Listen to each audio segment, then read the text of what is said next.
मिलिए हमारे दो ऐसे पेशेंट्स से जिन्होंने फेस किया डिफ्यूज पैटर्न बॉल्डनेस, एक ऐसी कंडीशन जो देखने में सिंपल लगती है लेकिन समझने में काफी ट्रिकी होती है। इवन आप सोच रहे होंगे ये डिफ्यूज पैटर्न बॉल्डनेस होती क्या है, क्या ये नॉर्मल बॉल्डनेस से अलग होती है, क्या इसमें रिजल्ट्स नेचुरल अचीव हो पाते हैं, और सबसे इंपॉर्टेंट क्या इसका परमानेंट सॉल्यूशन पॉसिबल है। आज के इस वीडियो में आप इन सभी सवालों के जवाब हमारे दोनों पेशेंट्स से उनके एक्सपीरियंस और उनके टेस्टिमोनियल वीडियो के जरिए सुनने वाले हैं। बस यही नहीं, साथ ही आप देखेंगे कैसे उनकी जर्नी बिफोर कंडीशन से लेकर फाइनल रिजल्ट्स तक एक इंस्पायरिंग ट्रांसफॉर्मेशन में बदल गई। तो वीडियो को एंड तक जरूर देखिए, क्योंकि अगर आप भी हेयर थिनिंग या डिफ्यूज बैल्डनेस फेस कर रहे हैं तो ये वीडियो आपके लिए एक आई ओपनर साबित होने वाला है। मेरा नाम विकास शर्मा है। आज मैं QHD में अपना हरिद्वार ट्रांसप्लांट कराने आया हूँ। मेरी एज 25 साल है। मेरे हेयर फॉल को 5 साल हो गए। ये लॉकडाउन के टाइम चालू हुआ था और हल्का हल्का शुरू ये हुआ था पानी की वजह से, कि वहाँ का पानी था गंदा। जब से मुझे शुरू हो गया हेयर फॉल होना, उसके बाद ये बढ़ते चला गया हल्के हल्के। अब आपकी वीडियो देखी थी और आपके यहाँ पे 2-3 सेलिब्रिटी भी आए हैं, उनकी मैंने स्टोरी देखी थी, उनका रिजल्ट बढ़िया था, फिर इसलिए मैं यहाँ पे आ गया। मेरे पहले तो हेयर फॉल था नहीं पहले। मैं चाहता हूँ कि मेरे पहले ही ऐसी लुकिंग हो जाए हेड की, जो पहले थी 5 साल पहले थे। अब मेरे दिखने में सही लगेगा, इसलिए मैं ट्रांसप्लांट कराना चाहता हूँ। मैंने QHD क्लिनिक मैंने नेट पे देखा था, पहले सर्च मार के इस पे। मैंने दिल्ली में और भी क्लिनिक देखे थे, लेकिन वहाँ पे मुझे रिजल्ट अच्छा नहीं लगा था वहाँ देखने में। लेकिन यहाँ पे कुछ लोग सेलिब्रिटी भी आए थे और यूट्यूबर भी आए थे। मैंने उनका रिजल्ट देखा, उनकी वीडियो देखी, उनका अच्छा लगा, इसलिए मैं यहाँ पे आया था। मैं अपना एक बढ़िया लुक सोच के आया हूँ। बढ़िया लुक है मेरा, पहले ही ऐसा लुक था, ऐसा हो जाए, इसलिए सोच के मैं यहाँ पे आया हूँ हरिद्वार। मैं घर से आया था सोच के, लेकिन कराने के लिए घर वालों ने बोला था अभी रुक जाओ, पहले सर्च मार लो कहीं फ्रॉड आई तो नहीं है। ये ऐसा होता है कि आदमी पैसे ले लेते हैं, लेकिन रियलिटी बड़ी आता नहीं है और फिर पैसा डूब जाते हैं सारे, और लुक भी बेकार हो जाता सारा,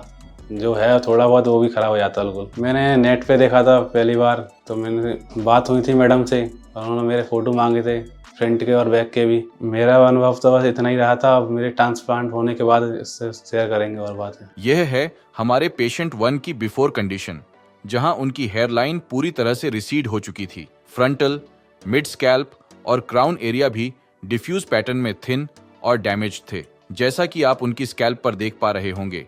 लेकिन उनका डोनर एरिया थिक, स्ट्रॉन्ग और हेल्थी हेयर ग्रोथ से भरा हुआ था, जिसने उनकी हेयर ट्रांसप्लांट जर्नी में बहुत इंपॉर्टेंट रोल प्ले किया। लेकिन इस वीडियो में आगे बढ़ने से पहले जानते हैं डिफ्यूज पैटर्न बॉल्डनेस क्या होती है। डिफ्यूज पैटर्न बॉल्डनेस में स्कैल्प पर बहुत थिन हेयर्स बढ़ते हैं, जिससे पेशेंट अपनी एज से काफी एज्ड दिखने लगता है। इस कंडीशन में ट्रांसप्लांट के रिजल्ट्स नेचुरल अचीव करना थोड़ा डिफिकल्ट होता है, लेकिन हमारे एक्सपर्ट्स ने ऐसे एक नहीं कई हजार केसेस में नेचुरल और लॉन्ग लास्टिंग रिजल्ट्स अचीव किए हैं। तो इस वीडियो में आपको बहुत सारी ऐसी नई चीजें जानने को मिलेंगी जिन्हें समझना आपके लिए बहुत जरूरी है अपने हेयर ट्रांसप्लांट करवाने से पहले। आइए चलते हैं पेशेंट के हेयरलाइन डिजाइनिंग की ओर। स्कैल्प को अच्छे से एनालाइज करने के बाद हमारे एक्सपर्ट्स ने पेशेंट के फेशियल फीचर्स के अनुसार पेशेंट 1 के केस में एक कस्टम शेप्ड हेयरलाइन डिजाइन की, साथ ही उनके फ्रंटल, मिड स्कैल्प और क्राउन को भी कवर किया।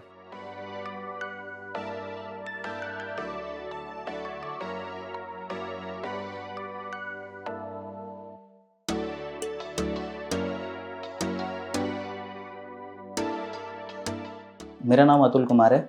मेरी एज है 26। मैं QHD क्लिनिक में हरिद्वार आया हूँ हेयर ट्रांसप्लांट के लिए। मेरी हेयर लॉस की प्रॉब्लम जो है लगभग 2018 से हल्की हल्की बिल्कुल हो रहे थे, धीरे धीरे करके, और धीरे धीरे करते लगभग 2022 तक एकदम बिल्कुल लगने लगे कि हाँ मतलब बाल झड़ने लगे हैं बिल्कुल वापस से। जैसे कि मैं इधर ट्रैवल करने की वजह से और इधर उधर रहने की वजह से और वातावरण की वजह से शायद बाल झड़ने लगे मेरे। और मेरे जब बाल झड़ने लगे तो मैं एक क्लिनिक से जब मैंने सर्च किया तो उन्होंने बताया कि सजेशन दिया मुझे कि मिनॉक्सिडिल यूज़ करिए। तो मैं लगभग 2-3 महीने मिनॉक्सिडिल यूज़ किया। यूज़ करने के बाद 2-3 महीने फिर मुझे ऐसा लगा कि बार बार दवा लगाना पड़ रहा है अब हर चीज़, तो मैं इससे बोर हो चुका था बिल्कुल। फिर वापस से मैंने इसको छोड़ दिया। फिर मैंने डिसाइड किया कि मुझे हेयर ट्रांसप्लांट ही कराना है। जब मेरे बाल झड़ने लगे तो मैं धीरे धीरे दोस्तों से मिलना कम कर दिया। वापस से फिर कभी कैप लगाता था, तो कैप से एक तरीके से दोस्ती हो गई मेरी। तो सुबह उठना, कैप लगाना, और एनी टाइम मतलब जब भी कहीं भी जाना, कहीं रिलेशन में भी जाना तो कैप लगा के ही जाना। वापस से फिर जब धीरे धीरे ज़्यादा हो गए तो फिर लोगों से मिलना ही बिल्कुल कम कर दिया, आना जाना इधर उधर बिल्कुल बंद कर दिया। अब तो फिर डिसाइड कर ही लिया कि मतलब हेयर ट्रांसप्लांट कराना ही तो कराना है, फिर उसके बाद ही लोगों से मिलना है मुझे। मैं बहुत डिस्कस किया घर पे पूरी फैमिली से, फिर अपनी माता जी से डिस्कस किया तो मम्मी पहले मना की बहुत। मैंने पापा से नहीं बोला था इस बात के बारे में, और सबसे पहले मम्मी से बोला, तो मम्मी बहुत मना करने के बाद, मेरी ज़िद करने के बाद उन्होंने मान लिया ये बात कि चलो ठीक है कोई बात नहीं, हेयर ट्रांसप्लांट कराओ। और इस चीज़ के बारे में किसी को पता भी नहीं है मैं कि हेयर ट्रांसप्लांट कराने जा रहा हूँ। इन चीज़ों के बारे में अभी पापा को भी मेरे पता नहीं है। जब मैंने यूट्यूब पे सर्च किया तो क्यूएसटी क्लिनिक दिखा। क्यूएसटी क्लिनिक देखने के बाद मैंने बहुत सारी इनकी वीडियो देखी। देखने के बाद इनके जो रिजल्ट थे बहुत काफ़ी अच्छे थे। उसके बाद मैंने बहुत सारे रिसर्च किए हैं, बहुत सारे लोगों के मतलब रिजल्ट देखे, बाकी बहुत ही अच्छा था और डेंसिटी भी बहुत अच्छी थी और यहाँ के मतलब जो स्टाफ थे बहुत ही अच्छे थे। तो ये सारी चीज़ें देखने के बाद मैंने डिसाइड किया कि मुझे यहीं से एक हेयर ट्रांसप्लांट कराना है। अदर क्लिनिक के वीडियो भी देखे मैंने, देखने के बाद मुझे थोड़ा सा मतलब अच्छा नहीं लगा, इस वजह से मैंने डिसाइड मतलब मैंने यहाँ पे क्यूएसटी क्लिनिक को ही सर्च किया और यहाँ पे ही फिक्स किया कि मुझे यहीं कराना है हेयर ट्रांसप्लांट। लगभग 6 साल पहले मेरे जो बाल थे तो बिल्कुल घने थे और अच्छे थे। तो स्कूल में भी मैं जब पढ़ने जाता था तो मेरे मास्टर जी कहते थे कि बेटा बाल कटवा लो, और उसके बाद मुझे इतने प्यार थे अपने बालों से कि मैं किसी की सुनता भी नहीं था। यहाँ तक कि घर वाले भी बोलते थे बाल कटवा लो बेटा, लेकिन नहीं सुनता था मैं किसी की। और एक दिन धीरे धीरे करके फिर बाल झड़ने लगे मेरे वापस से। फिर उसके बाद एक टाइम ऐसा आया कि मैं बाल छिलवा के रहता था हमेशा एनी टाइम। फिर उसके बाद ऐसे करते करते धीरे धीरे और भी ज़्यादा बाल झड़ने लगे, तो मतलब हफ्ते में छिलवाना हो गया। फिर उसके बाद जब मैं यूट्यूब पे आया तो मैं क्यूएसटी क्लिनिक देखा। देखने के बाद वहाँ के रिज़ल्ट थे बहुत ही काफ़ी अच्छे थे और जितने पेशेंट्स थे उनके जो रिज़ल्ट थे बहुत ही अच्छे थे और डेंसिटी भी बहुत अच्छी थी। इस वजह से मैंने डिसाइड किया कि मुझे यहीं से हेयर ट्रांसप्लांट कराना है और मेरे जो नेचुरल बाल जिस तरीके थे मैं उसी तरीके का बाल चाहता हूँ ऐसा हो, जब फिर से वापस से मैं ऐसे बाल रख पाऊँ। थोड़ा मैं नर्वस भी हूँ और तो मैं खुश भी हूँ। खुश इसलिए क्योंकि जिस चीज़ से मैं जूझ रहा था शायद मैं इसके करीब आ चुका हूँ और 2-3 महीने बाद मैं अपना अच्छा रिजल्ट देख सकता हूँ। जो नेचुरल जो मैं पहले बाल थे जिस तरीके से मैं उस तरीके के बाल देख सकता हूँ। जब मैं क्यूएसटी क्लिनिक पे आया तो थोड़ा सा नर्वस भी था, लेकिन यहाँ के स्टाफ से जब मैंने बात किया तो काफ़ी अच्छा लगा और ब्लड सैंपल्स भी मैंने दिए। तो ब्लड सैंपल्स देने के बाद थोड़ा सा और जितने भी चेकअप थे वो बाकी अच्छे थे सारे सब कुछ। अभी मेरा हेयर ट्रिम होगा और हेयर लाइंस बनाई जाएंगी। उसके बाद जो सर्जरी का जो भी प्रोसीजर है वो चालू हो जाएगा धीरे धीरे। अभी तक जो हमारी स्टोरी थी पुरानी मैंने आपको शेयर किया। अभी जो नई जर्नी जो है हमारी स्टार्ट होगी, मैं आपको हेयर ट्रांसप्लांट के बाद मैं आपको बताऊंगा। तब तक आप वीडियो में बने रहिए। Thank you. यह है हमारे पेशेंट 2 की बिफोर कंडीशन, जिसमें वह डिफ्यूज ग्रेड 4 बॉल्डनेस के चैलेंजेस का सामना कर रहे थे। बॉल्डनेस की वजह से इनकी हेयर लाइन पूरी तरह से रिसीड हो चुकी थी। सिर्फ फ्रंटल टफ्ट में थोड़े बहुत बाल बचे हुए थे जो काफी थिनिंग दिखा रहे थे, लेकिन फ्रंटल एरिया लगभग पूरी तरह से डैमेज हो चुका था। और यह समस्या सिर्फ फ्रंटल एरिया तक सीमित नहीं थी, क्योंकि उनके मिड स्कैल्प में भी नोटिसेबल थिनिंग दिखाई दे रही थी, जो पीआरपी और मेडिकेशंस की मदद से धीरे धीरे हील हो सकती थी। हालांकि क्राउन एरिया भी काफी हद तक डैमेज हो चुका था, लेकिन अच्छी बात यह थी कि बाकी स्कैल्प पर अभी भी हेल्थी हेयर ग्रोथ बनी हुई थी, इसलिए वहां ट्रांसप्लांट की जरूरत नहीं थी।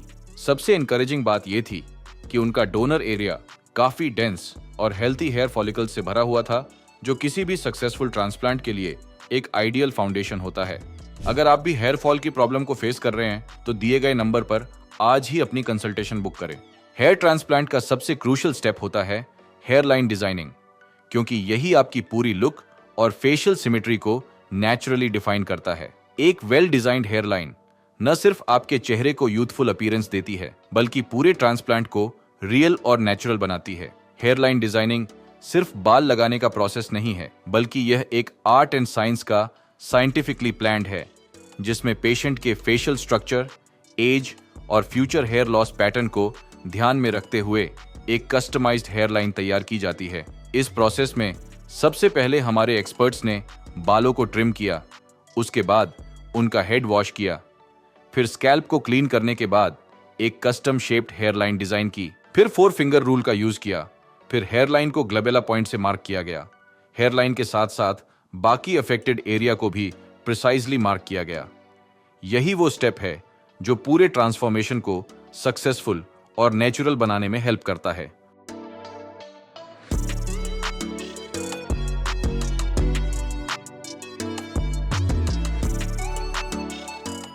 देख मेरी सर्जरी हुई है। आज मैं ओटी में गया था, 12 घंटे समथिंग टाइम लगा था। पेन तो बिल्कुल थोड़ा बहुत हुआ, ना के बराबर। बीच बीच में रेस्ट भी मिला था, खाने पीने को भी मिला था। यहाँ का स्टाफ बढ़िया था, साफ सफाई हाइजीन एकदम ओके थी।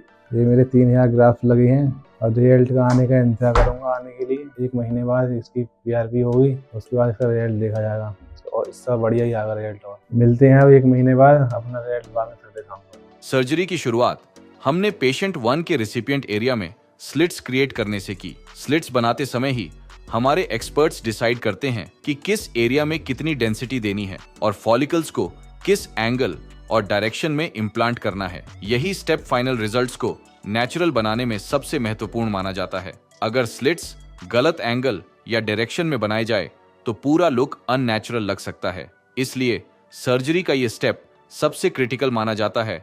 स्लिट्स प्रोसेस के बाद हमारे एक्सपर्ट्स ने शुरू किया ग्राफ्ट्स इम्प्लांटेशन, जिसमें हेयरलाइन जोन में single and thin hair follicles implant किए गए। वही फ्रंटल और मिड स्कैल्प एरियाज में डबल और ट्रिपल हेयर फॉलिकल्स इम्प्लांट किए गए। सबसे इंपॉर्टेंट क्राउन एरिया में सिंगल, डबल और ट्रिपल फॉलिकल्स को वेरिंग एंगल्स में इम्प्लांट किया गया।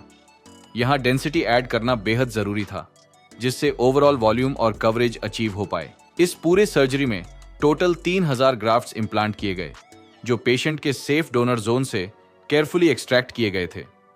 यही ग्राफ्ट्स उनके लुक को कंप्लीटली ट्रांसफॉर्म करने में की रोल प्ले करते हैं।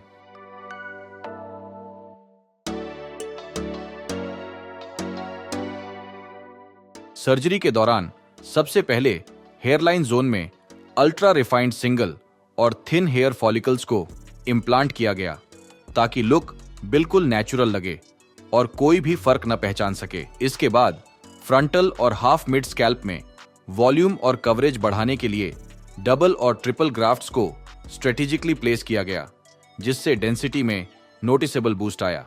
क्राउन एरिया में स्वर्ल पैटर्न देने के लिए सिंगल, डबल और ट्रिपल फॉलिकल्स को वेरिंग एंगल्स में स्वर्ल शेप फॉलो करते हुए इम्प्लांट किया गया, ताकि natural hair direction perfectly mimic हो सके। इस पूरे केस में कुल 4500 ग्राफ्ट्स इम्प्लांट किए गए, जिन्हें पेशेंट के सेफ डोनर जोन से हाई प्रिसीजन के साथ एक्सट्रैक्ट किया गया था।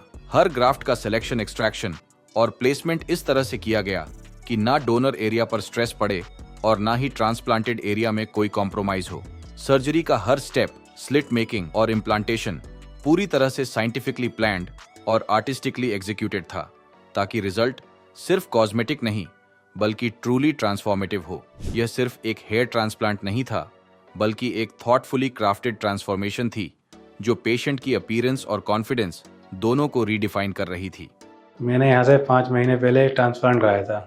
आज मेरी यहाँ से 5वीं PRP है। हम यहाँ पे आए थे, डॉक्टर से यहाँ बात हुई थी और बाल मेरे कटे थे। यहाँ पे हेड वॉश हुआ था, मेरी हेयर लाइन बनाई थी और शाम के लिए स्लीटिंग हुई थी। उसके बाद मुझे अपने घर भेज दिया गया। अगले दिन आया था, वहाँ पे 8 बजे थे। उसके बाद मेरा क्या नाम है, ट्रांसप्लांट बाल लगाए गए थे और जो दर्द होता है वो नॉर्मली था, जो होना चाहिए था, इतना सुई की चुभन जैसा था। और मेरा क्या नाम है 8-10 घंटे चला था पहले फर्स्ट दिन। तो उसके बाद मुझे अपने घर भेज दिया। मेरे सर्जरी में लगभग 3000 करीब ग्राफ्ट लगे थे। मुझे फिर घर भेज दिया गया था। खाने के लिए दवाई बताई थी और थोड़े परहेज दवाई था खाने के लिए, और सीधा लेटने के लिए बोला था, और टाइम पे स्प्रे।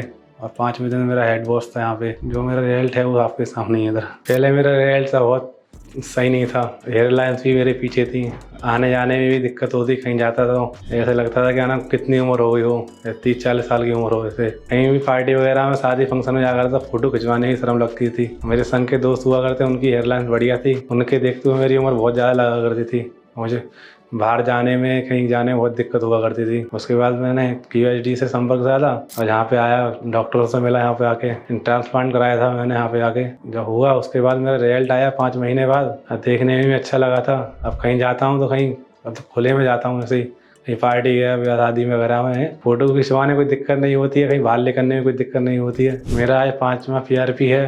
अब मैं यहाँ पे आया था, मेरे ब्लड सैंपल लिया गया था, उससे प्लाज्मा अलग करते हैं और उसके बाद सिर में दोबारा इंजेक्ट करते हैं उसे सिरिंज के द्वारा, उससे रिजल्ट बढ़िया आता है और उससे बाल भी मोटे और घने आते हैं उससे। PRP 15 मिनट चलती है और जो दर्द होता है वो नॉर्मली होता है, जो होना चाहिए। ऐसे सुई ऐसे चुभन सी होती है, हल्की बहुत ही दर्द होता है और जो 15-20 मिनट का प्रोसेस है PRP का। और मेरी ग्रोथ भी बढ़िया है और यहाँ के मेम्बर्स वगैरह, यहाँ के डॉक्टर वगैरह काफ़ी बढ़िया स्टाफ है। लोगों के लिए मैं यही बताना चाहूँगा, कराना है तो QHD से कराओ। यहाँ पे इसकी रियलिटी बढ़िया है, डॉक्टर यहाँ के स्टाफ भी काफ़ी बढ़िया है। अब मैं बोलूँगा आपसे अगली वीडियो में आप इससे जुड़े रहिए। 5 महीने बाद जब पेशेंट 1 अपने नेक्स्ट सेशन के लिए आए तो हेयर लाइन पूरी तरह से ब्यूटीफुली फ्रेम्ड हो चुकी थी। फ्रंटल और मिड स्कैल्प में नई हेयर ग्रोथ स्टार्ट हो चुकी थी और क्राउन ने भी अपना परफेक्ट स्वर्ल शेप ले लिया था। साथ ही डोनर एरिया पूरी तरह हील हो चुका था और स्कैल्प पर किसी भी तरह का एक्सट्रैक्शन साइन नजर नहीं आ रहा था। यह क्लियर प्रूफ था कि सर्जरी और प्रॉपर पोस्ट केयर के साथ हेयर ट्रांसप्लांट नेचुरल और लॉन्ग लास्टिंग रिजल्ट्स देता है। मैं QST क्लिनिक से हेयर ट्रांसप्लांट कराया था। मुझे आज 1 महीने हो गए और आज मैं फर्स्ट PRP के लिए मैं यहाँ पे आया हूँ। डिस्चार्ज होने के बाद मैंने केयर कैसे किया, अवॉइड किया धूप को और सारी चीज़ें, जैसे कि धूप में जाना, डस्ट से बचना, ठीक है। और जैसे ट्रैवल करना थोड़ा सा 10-15 दिन आपको रोक सकते हैं। 2-3 हफ्ते बाद मेरे शेडिंग फेज स्टार्ट होने लगे और उसके बाद ये मेरी कंडीशन है। आज मैं फर्स्ट PRP के लिए आया हूँ। ये मेरी डोनर एरिया है जो कि यहाँ पे बिल्कुल फील हो चुका है। अब कोई प्रॉब्लम्स नहीं है मुझे। 1 महीने पहले जो हेयर ट्रांसप्लांट नहीं हुआ था उस टाइम तो बहुत ही मतलब जैसे ना कि कैप लगा के जाना आना, लेकिन आज ऐसा है कि बिल्कुल ऐसे ही फ्री हो गए, बिल्कुल मतलब हैप्पी होके कहीं भी रहो, कोई भी बात कर लो, कोई दिक्कत नहीं, किसी के साथ भी घूम फिर लो। अब ये होता है कि 1-2-3 महीने में बाल आ ही जाएंगे मेरे वापस, ठीक है। फिर से मैं एक नई लाइफ जी सकता हूँ अपनी। PRP क्यों करते हैं? PRP इसलिए करते हैं क्योंकि क्या है ना कि जैसे कि ये जो बाल है मेरे, इसकी स्ट्रेंथ बहुत अच्छी हो जाए थोड़ा सा, और रीग्रो थोड़ा जल्दी हो और ब्लड सर्कुलेशन जो है वो काफ़ी अच्छा हो जाए, इसलिए रीग्रो जल्दी हो, इसलिए PRP कराया जाता है। और PRP में ज़्यादा पेन नहीं होता है, मुश्किल से 10-5 मिनट PRP होता है और पेन बिल्कुल थोड़ा सा होता है, हल्का फुल्का पेन होता है, तो उतना तो नॉर्मल चलेगा। अभी मेरा ये एक कंडीशन है 1 मंथ का, और उसके बाद मैं जब नेक्स्ट मंथ जब आऊँगा तो मैं अपना रिजल्ट शो करूँगा आपको। ट्रांसप्लांट के 1 महीने बाद जब पेशेंट 2 अपनी पहली PRP सेशन के लिए क्लिनिक आए तो हमारे एक्सपर्ट्स ने ऑब्जर्व किया कि उनकी स्कैल्प पर लगभग 50% शेडिंग विजिबल थी, जो कि हीलिंग प्रोसेस का नेचुरल हिस्सा है। साथ ही पेशेंट का डोनर एरिया पूरी तरह से हील हो चुका था और वहां किसी भी तरह के एक्सट्रैक्शन मार्क्स नहीं दिख रहे थे। यहीं पर एक बहुत इंपॉर्टेंट रीजनरेटिव फैक्टर एक्टिवेट होता है, GAS6। अब आप सोच रहे होंगे GAS6 आखिर है क्या? GAS6 ग्रोथ अरेस्ट स्पेसिफिक 6 एक ऐसा प्रोटीन है जो सेल सर्वाइवल, टिश्यू रिपेयर और रीजनरेशन में क्रूशियल रोल प्ले करता है, खासकर हेयर फॉलिकल रीग्रोथ में। इस फैक्टर की एक्टिवेशन से डोनर एरिया की हीलिंग और भी तेज और स्मूथ हो जाती है, जिससे स्कैल्प पर किसी भी तरह के मार्क्स या रेडनेस नहीं दिखते। यही रीजन है कि पोस्ट ट्रांसप्लांट स्टेज पर इतनी क्लीन रिकवरी और नेचुरल रीग्रोथ दिखाई देती है। मैं आज सेकंड PRP के लिए QST क्लिनिक पे आया हूँ और ये मेरे बालों की कंडीशन है।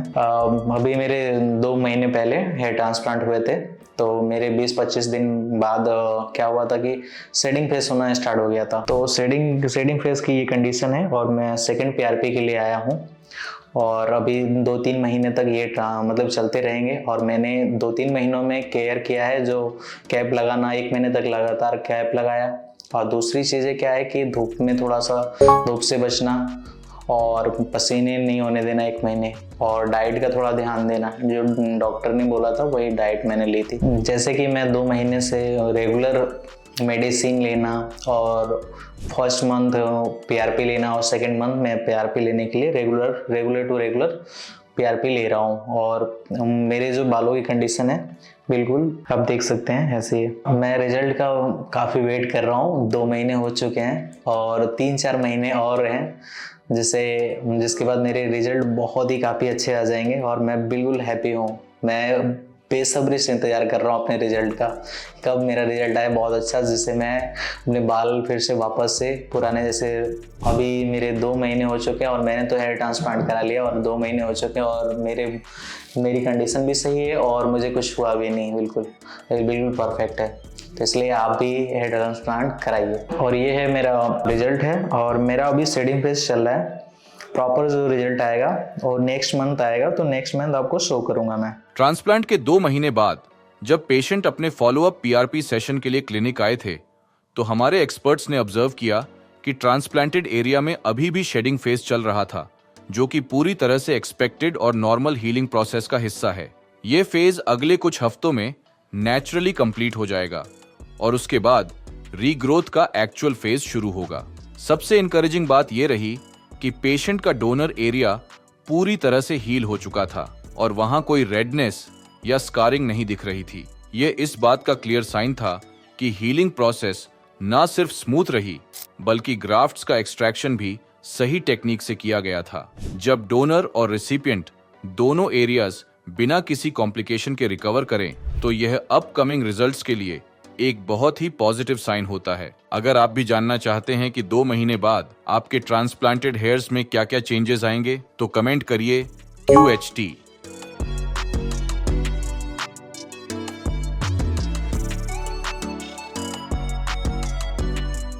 मेरी 6 PRP है और मेरे ब्लड सैंपल ले लिया गया है अभी, और यहाँ का स्टाफ काफ़ी बढ़िया है और यहाँ की QHT क्लिनिक बढ़िया है, इसके रिजल्ट ही बढ़िया थे। और भी बंदे देख गए थे, उनसे मतलब देख के मैं संतुष्ट हो गया। मतलब उनके अच्छा मतलब वो था, रिजल्ट था देखने में। मेरे यहाँ पे QHT क्लिनिक में 3 हेयर ग्राफ्ट लगे थे और मुझे यहाँ का रिजल्ट भी अच्छा लगा था देखने में। तो मैंने यहाँ क्लिनिक पे ट्रांसप्लांट कराया था। मेरे घर वालों का रिएक्शन तो पहले शुरू में मना ही था कि ऐसे मत कराइए, इससे यहाँ नाम है रुपये बर्बाद ही जाएगा। लेकिन जब मैंने यहाँ पे कराया था, उसने मेरा रिजल्ट देखा था, जब मेरे हल्के बाल बड़े हुए थे, जब लोग मुझसे मतलब संतुष्ट हो गए देख के, मतलब अच्छा रिजल्ट है यहाँ पे। सिर्फ 7 महीने में हमारे पेशेंट 1 ने अपनी स्कैल्प पर वॉल्यूमिनस हेयर ग्रोथ अचीव कर ली। ये early results patient to patient vary करते हैं, लेकिन अगर हम इन रिजल्ट्स को पेशेंट की इनिशियल कंडीशन के साथ कंपेयर करें, तो डिफरेंस आप क्लियरली देख सकते हैं। अब उनकी हेयर लाइन परफेक्टली फ्रेम हो गई है, फ्रंटल और मिड स्कैल्प में वॉल्यूमिनस डेंसिटी अचीव हो चुकी है। अब पेशेंट अपने बालों को अपनी चॉइस के अकॉर्डिंग कट और स्टाइल कर पा रहे हैं और उनके इस डिसीजन से उनकी फैमिली भी नेचुरली ग्रोन हेयर रिजल्ट्स देखकर इंप्रेस्ड है।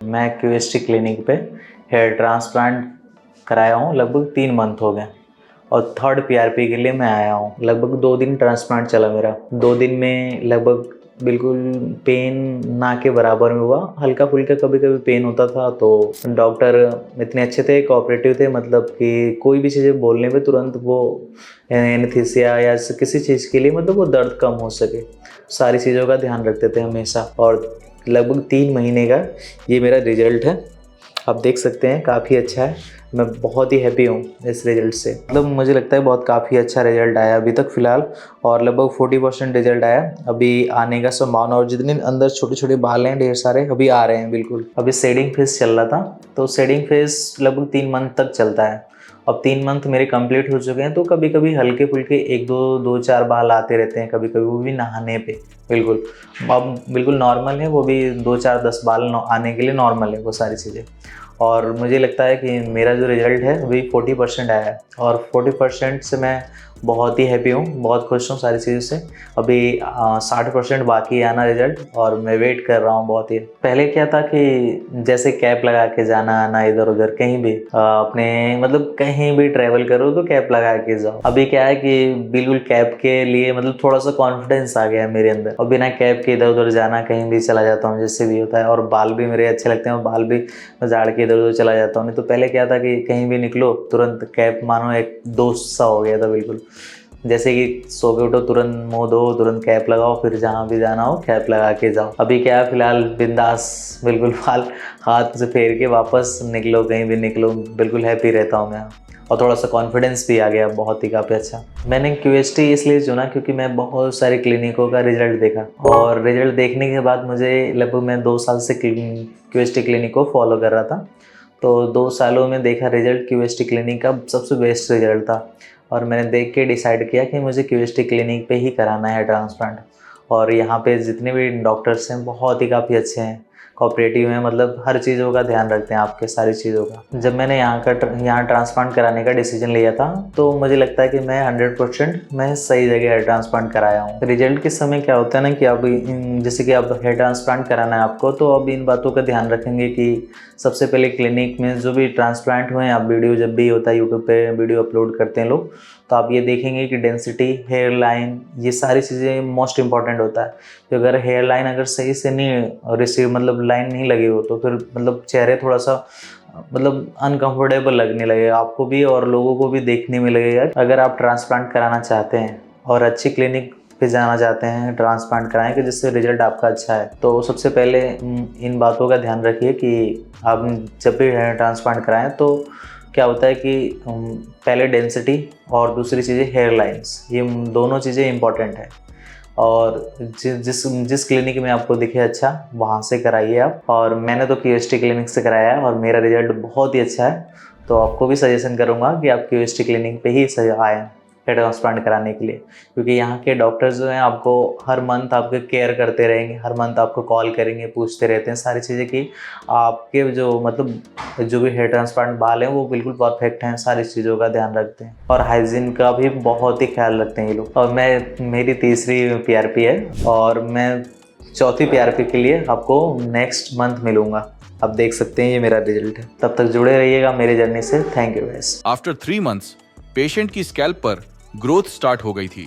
M शेप्ड हेयरलाइन अब परफेक्टली शेप में आ गई थी। फ्रंटल, हाफ मिड स्कैल्प और उनका क्राउन एरिया भी अच्छी ग्रोथ अचीव कर चुका था। Transplanted hairs naturally native hair के साथ मर्ज हो चुके थे और नेटिव हेयर्स अपनी ग्रोथ में अच्छे से ग्रो कर रहे थे। लेकिन ये सिर्फ 3 महीने की प्रोग्रेस थी, इसलिए स्कैल्प पर अभी थोड़ी बहुत शेडिंग विजिबल थी। ये शेडिंग आने वाले मंथ्स में नेचुरली हील हो जाएगी और स्कैल्प पर बहुत अच्छा रिजल्ट दिखाने लगेगी। 7 महीने बाद पेशेंट की स्कैल्प ने आउटस्टैंडिंग ग्रोथ अचीव कर ली है। हेयरलाइन ब्यूटीफुली फ्रेम हो चुकी है और अगर हम इस रिजल्ट को पेशेंट की बिफोर कंडीशन के साथ कंपेयर करें तो साफ दिखाई देता है कि पहले पेशेंट डिफ्यूज कंडीशन में डैमेज थी, लेकिन अब वो पूरी फ्रीडम के साथ अपने बालों को कट और स्टाइल कर पा रहे हैं। उनकी ओवरऑल स्कैल्प बालों से भर चुकी है। फ्रंटल और मिड स्कैल्प में वॉल्यूमिनस डेंसिटी अचीव हो गई है और क्राउन ने परफेक्ट स्वर्ल शेप ले लिया है। ये रिजल्ट प्रूफ है हमारे एक्सपर्ट्स और हमारी QHT टेक्निक का। पेशेंट के रिजल्ट साफ दिखाते हैं कि हमारी टेक्निक ने कैसे एडवांस्ड बॉल्डनेस को कंप्लीटली ट्रांसफॉर्म किया। आई होप इस वीडियो को देखने के बाद आप इजीली और बहुत अच्छे तरीके से डिफ्यूज पैटर्न बॉल्डनेस को समझ पाए होंगे। इस वीडियो में आपने देखा डिफ्यूज पैटर्न बॉल्डनेस के 2 डिफरेंट ग्रेड केसेस। हम ये रिजल्ट्स आपके साथ शेयर करते रहेंगे। ये results patient to patient vary कर सकते हैं। साथ ही PRP, मेडिकेशन और डॉक्टर की बताई गई प्रिकॉशन को समय पर फॉलो करना भी इन रिजल्ट्स को हासिल करने में इंपॉर्टेंट रोल प्ले करता है। अगर आप हमारे पेशेंट्स के रिजल्ट से इंस्पायर्ड हैं तो हमें कमेंट में बताइए कि आपको किस पेशेंट का रिजल्ट अच्छा लगा और क्यों। अगर आप भी अपनी स्कैल्प पर ऐसा चेंज अचीव करना चाहते हैं तो आज ही अपनी कंसल्टेशन हमारे एक्सपर्ट्स के साथ बुक करें। देर न करें, आज ही संपर्क करें। Thank you for watching.